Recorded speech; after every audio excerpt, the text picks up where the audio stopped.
you're anything like me, you think about climate change a lot. Not like all the time, because that's a bummer, but a lot. Maybe you bring a canvas bag to the grocery store when you remember to. You don't own a car because it's New York. You think composting should be more of a thing. You're willing to do your part, especially if it's not inconvenient. But then there's air travel. From a climate change perspective, getting on a plane is the single worst thing a person can do. And there's no psychological band-aid to assuage your jet-setting guilt. No paper straw that builds up your sense of self-righteous smugness faster than it disintegrates in your iced coffee. Air travel devastates the environment, and I do it anyway.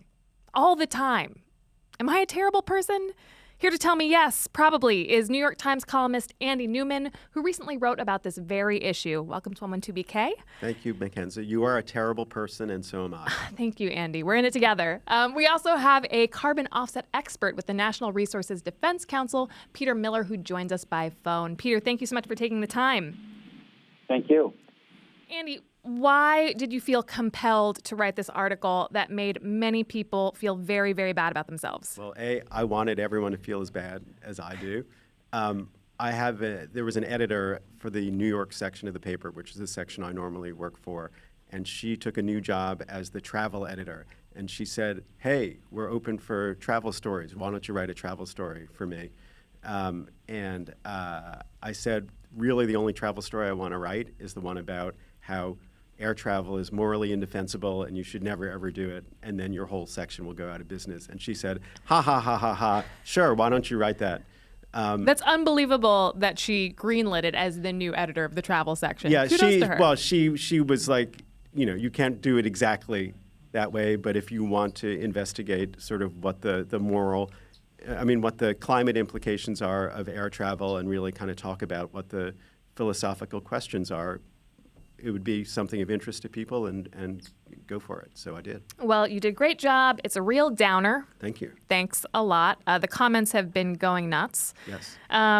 You talk about how to measure the impact of a flight in a couple different ways.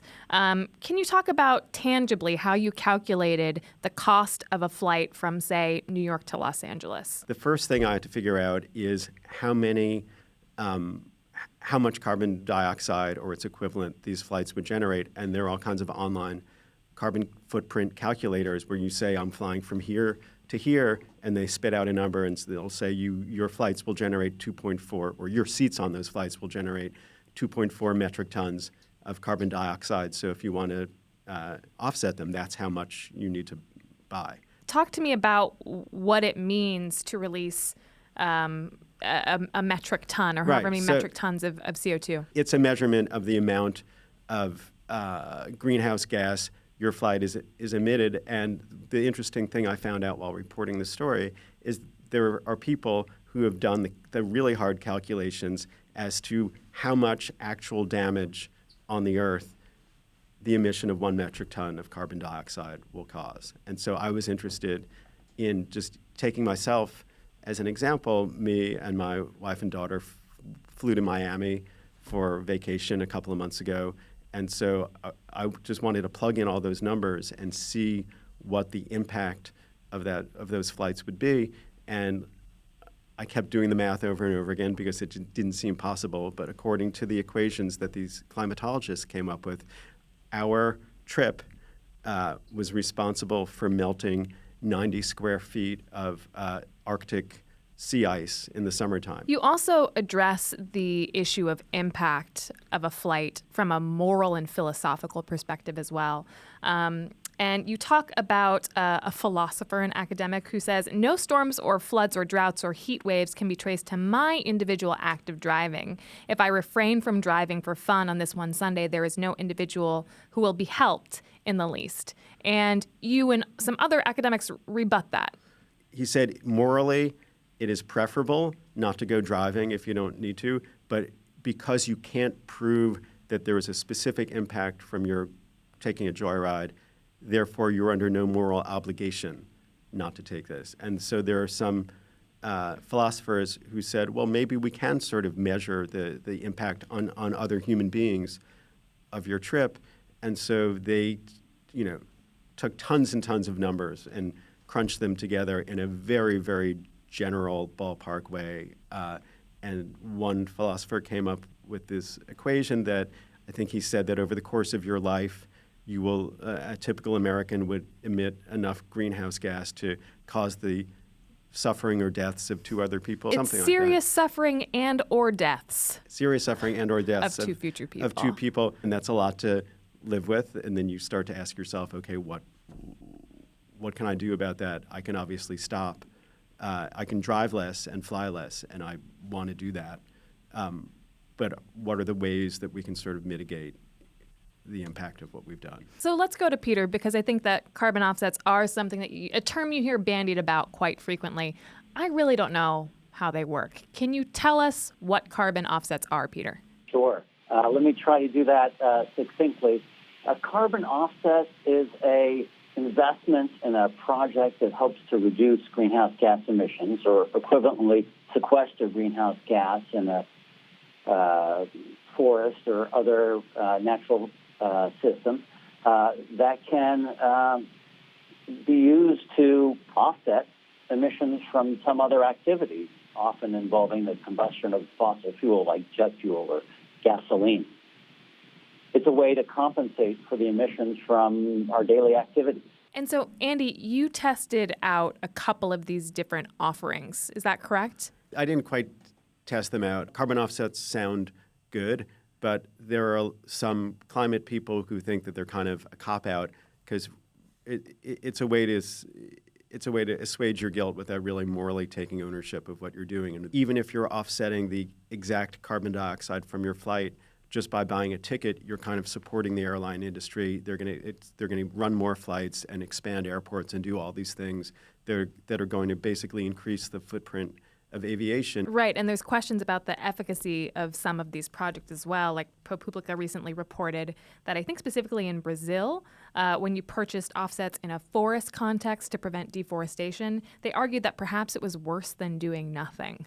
Peter and I did talk about what are some of the problems with carbon offsets. How do you know when you're giving somebody money to build a project that they wouldn't have just gone ahead and done it anyway? Like, right. How much is your money really making a difference? And so Peter talked about methane and how that is capturing the methane from like landfill or from cow farts or manure decomposition is a way that's measurably satisfactory.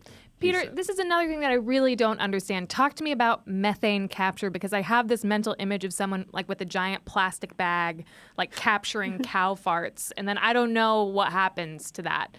Tell me practically, what does this look like? Well, it's an interesting image. It's somewhat different, but in a dairy operation, you have a lot of cows that are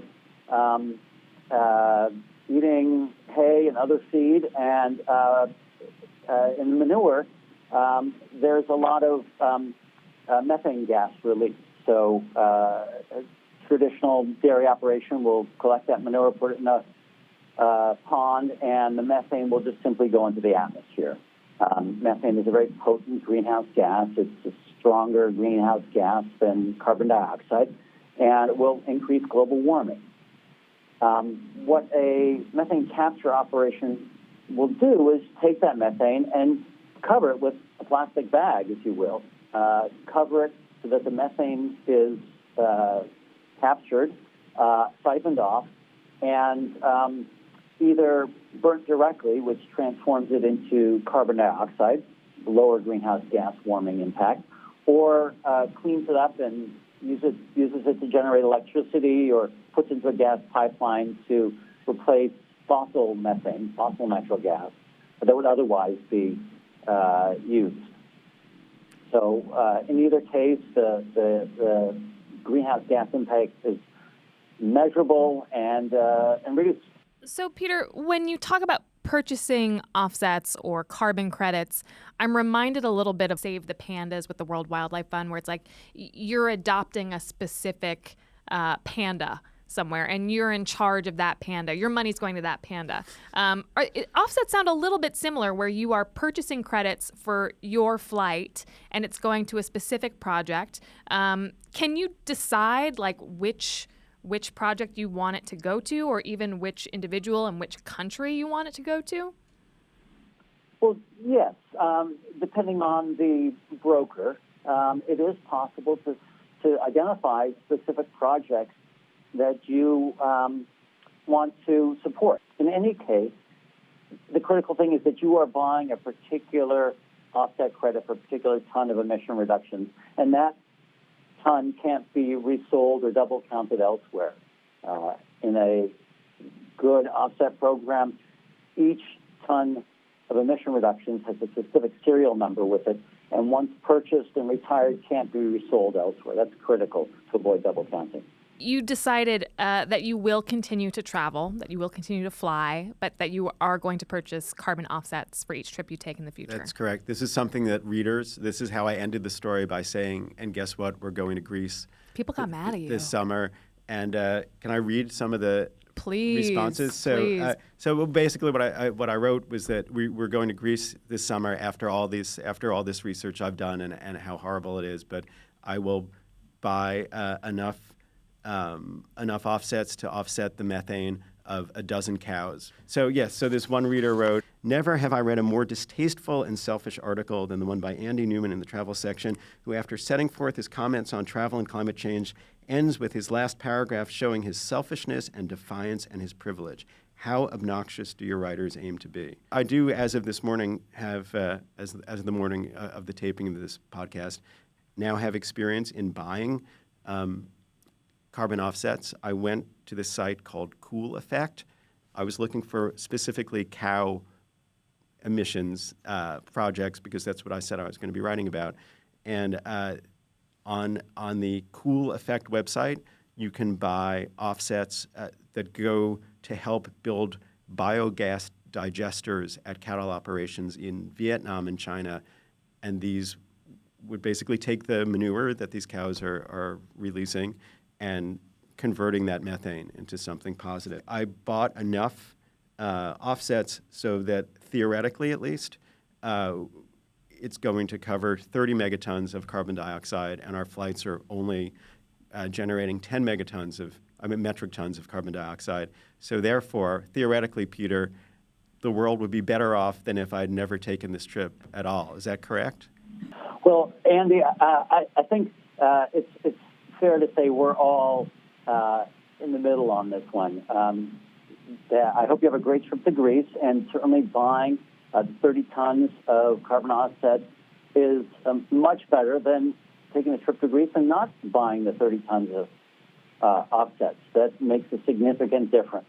But I think we all have to recognize that being human on the planet today results in greenhouse gas emissions that we're all collectively responsible for, and the solution has to be both individual and collective. So I think you're right to encourage your readers to offset their emissions, but it's important for your readers to also recognize that alone doesn't absolve any individual. Peter, maybe we'll close out with a question to you. I'm curious, you work for the NRDC. Obviously, your colleagues are people who are professional environmentalists and think deeply about climate change.